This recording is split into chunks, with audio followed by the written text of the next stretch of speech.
Diria que em dois momentos me marcou a realidade da necessidade de uma atenção particular para com a casa comum. Me recordo nos anos 83, 84, 1983, 84, na região onde morava e mora minha família, nós tivemos enchentes terríveis. Foram momentos muito duros, de muito sofrimento, muita dor e muita destruição. Isto ficou na minha memória no tempo e eu não esqueço. Um outro momento que me marcou foi numa viagem que eu fiz a Minas Gerais, no Brasil, a Belo Horizonte, e quando o avião estava se aproximando do aeroporto, vendo nas montanhas os buracos, aonde a mineração trabalha. E agora, mais recentemente ainda, nesta mesma região tivemos desastres tremendos. Tudo isso nasceu, por assim dizer, lá atrás, sim, uma atenção particular que com o tempo foi crescendo. E hoje, eu creio, nenhuma pessoa com bom senso é capaz de negar a necessidade de uma atenção toda especial com a causa do meio ambiente e das mudanças climáticas.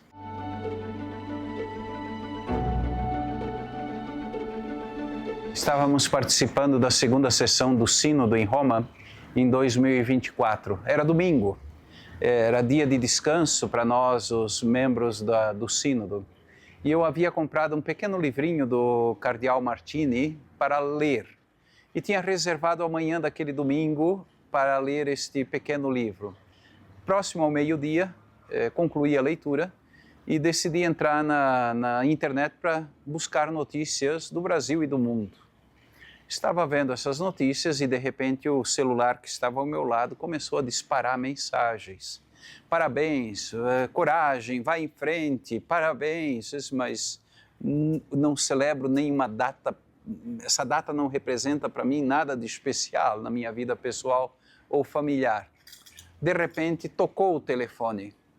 E quando eu atendi, alguém me dizia: você viu, o Papa citou teu nome na Praça de São Pedro, agora no Ângelus. Eu disse: o quê? O Papa citou? Não pode ser verdade. Não, é verdade, ele criou um grupo de novos cardeais e você está na lista. Eu levei um susto, levei um grande susto. Aí disse: vou ver na internet se é verdade, porque hoje com fake news e tudo isso, né? Entrei na internet, já havia terminado a locução do Ângelus e realmente o nome estava na lista. O que me aconteceu? Me deu uma tremedeira, eu diria assim. A minha reação foi ficar em silêncio. Eu estava no quarto onde estava hospedado. Outras pessoas que estavam hospedadas na mesma casa comigo vieram para bater na porta do quarto, chamar, etc. Eu não respondi. Fiquei quieto ali uns 40, 50 minutos, eu creio, até a hora do almoço. E aí sim, quando descemos para o almoço, foi uma festa. Realmente, sinceramente, jamais imaginei. Se falava alguma coisa de um possível novo cardeal brasileiro num possível consistório, certamente não era o meu nome que se comentava. Foi uma enorme surpresa. Estamos aí para servir e, enfim, fazer aquilo que o tempo, a igreja, o mundo pede de nós hoje. Eu resumo isso numa expressão. Quando nós gostamos do que somos e amamos o que fazemos, temos que estar dispostos para aquilo que nos for solicitado. E é com esse espírito que acolhi esta nomeação ou criação por parte do Papa Francisco.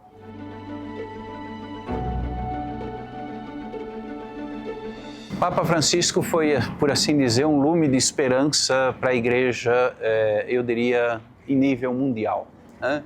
Um homem que conhecia a realidade do continente latino-americano, um homem que teve um papel particular na construção do documento da Conferência de Aparecida, um homem com uma sensibilidade toda especial para a dimensão social, um homem extremamente bem preparado.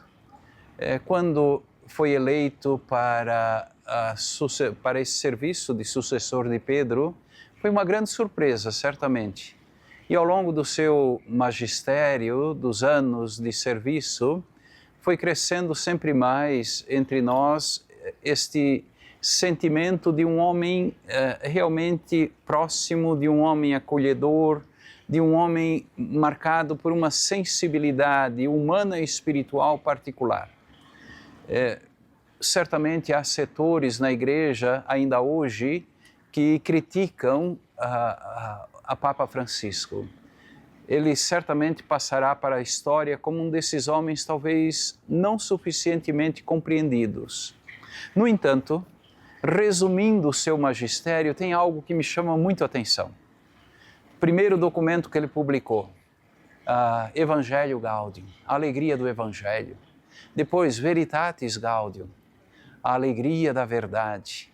Aos jovens, Cristo vive, Christus vivit, laudato si, louvado seja, laudate Deum, louvado seja Deus, amoris laetitia, alegria do amor, dilexit nos, o último documento que, por assim dizer, para mim representa a síntese de tudo aquilo que ele buscou ao longo dos anos nos transmitir, nos ajudar, nos ensinar, nos motivar. Tudo isso por quê? Porque alguém nos amou. Alguém nos amou. E eu creio que, porque amados, o Evangelho não pode não ser motivo de alegria, a verdade não pode não ser motivo de alegria, o amor não pode não ser motivo de alegria. Não podemos não louvar tudo que nos cerca e que é contido, por assim dizer, no universo. Não podemos não louvar a Deus por tanta maravilha.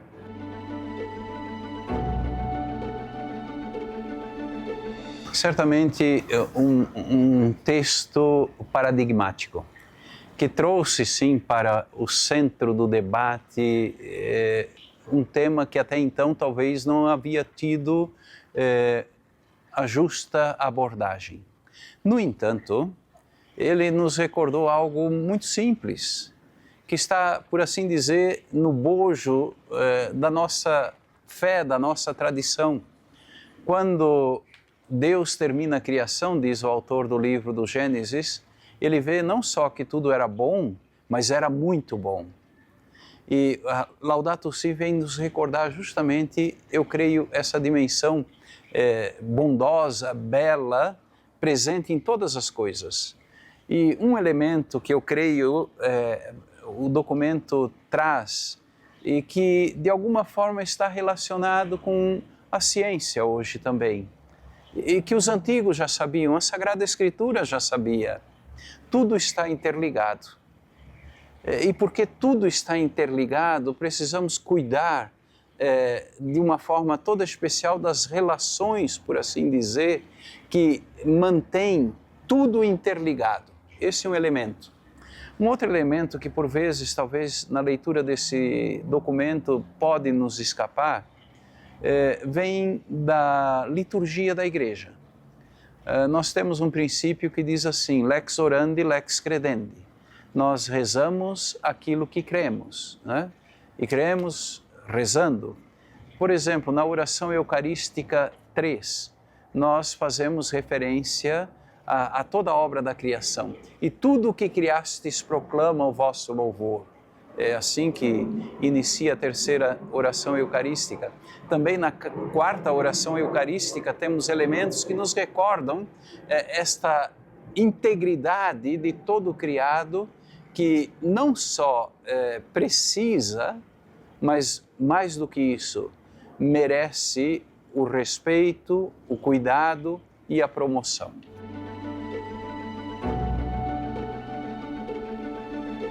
Tudo está interligado.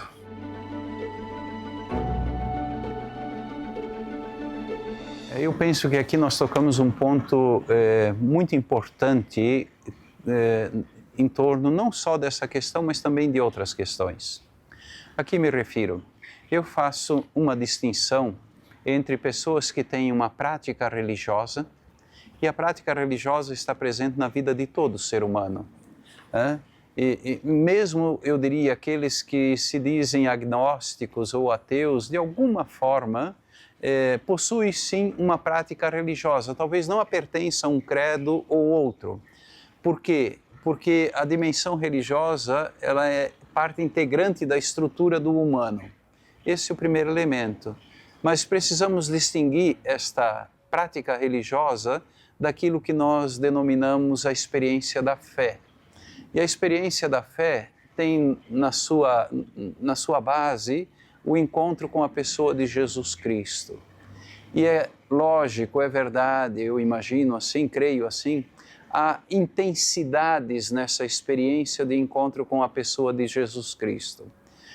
Por isso, eu creio que encontramos, às vezes, pessoas que têm dificuldade de compreender o aspecto social in situ na experiência da fé.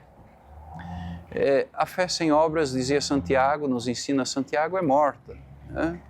E nesse sentido, nós precisamos e devemos, com determinação, não simplesmente dizer assim, ou permanecer focados, talvez, em regras ou doutrina. Porque o Evangelho, ele sempre está nos abrindo janelas, está inaugurando novos horizontes. E isto requer de nós uma abertura de mente e de coração característica.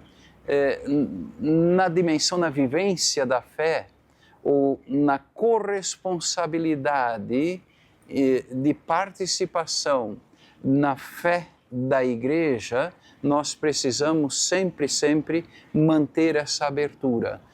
Ninguém de nós pode dizer, eu já cheguei, eu já compreendi tudo. Não. Deus e a dimensão da fé, Deus é inefável. Então sempre estamos a caminho. Quem acha que já chegou, já perdeu o encanto.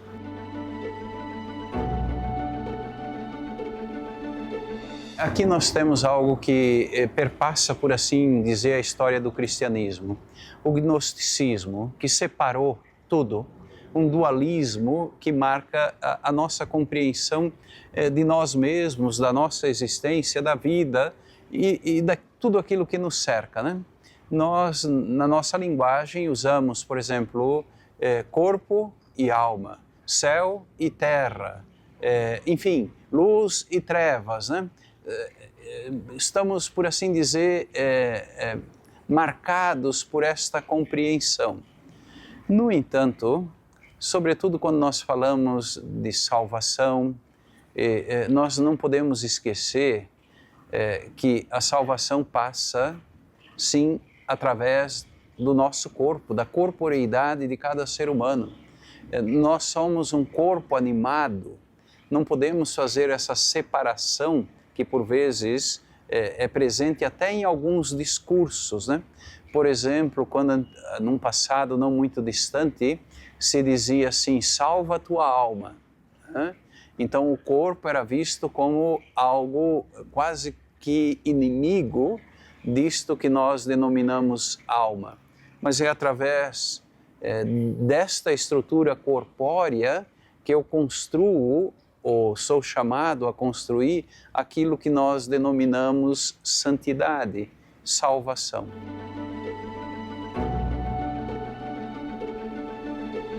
Não podemos permanecer, digamos assim, fora, ou nos ver fora desta preocupação, porque a casa comum é o espaço que nos contém, é aqui que nós vivemos, é aqui que nós convivemos, é aqui que nós construímos relações, é aqui que forjamos amizades, é aqui que cultivamos a dimensão transcendental, por assim dizer, que marca a nossa existência.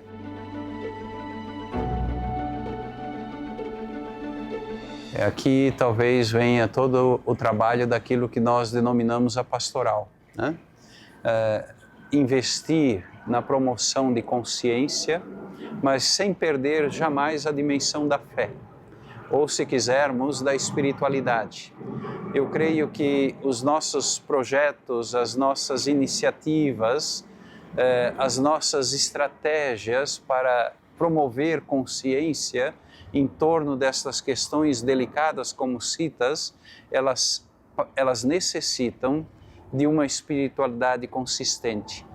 Sem uma espiritualidade consistente, sem uma mística consistente, é difícil desenvolver projetos, por assim dizer, ou iniciativas, melhor dizendo, que venham de encontro ao cuidado para com a casa comum. E talvez nesse contexto valeria a pena ainda fazer uma distinção. Nós podemos nos ocupar com estas causas por uma questão estética. Não é bonito, é agradável, e isso certamente tem seu grau, eu diria assim, de nobreza, de dignidade.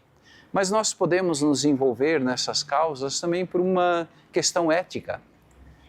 Se trata do espaço da vida, e o espaço da vida e a vida mesma, elas precisam de cuidado e promoção. E nesse sentido já estamos num nível mais alto.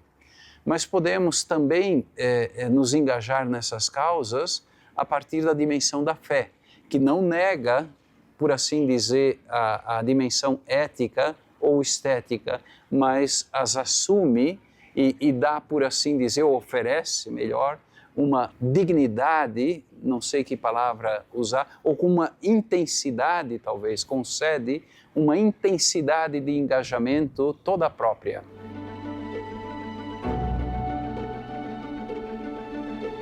É a vida de todos nós que está em jogo, né? Diante dessas mudanças climáticas. Saindo um pouco da questão, numa perspectiva teórica, eu trago uma experiência que nós vivemos na nossa realidade no Rio Grande do Sul em 2024. Todo o território da Arquidiocese de Porto Alegre passou por uma inundação terrível. Foram não só dias, foram semanas debaixo da água. Famílias, cidades que foram praticamente arrasadas, né? Até hoje nós não conseguimos nos recuperar totalmente. A tragédia que nós sofremos naquela região fez vir fora um sentimento de solidariedade como nós nunca tivemos, talvez, na história do Brasil. Unindo ateus, credentes, cristãos, muçulmanos, judeus, afro-praticantes de outros ritos, etc. Enfim, uniu, por assim dizer, a sociedade brasileira. Na dor, uma experiência de solidariedade como nunca visto. Então, certamente, nós podemos sim dizer que mesmo a tragédia sim nos ajuda ou coopera para vir fora o melhor do humano, do ser humano, que é a solidariedade.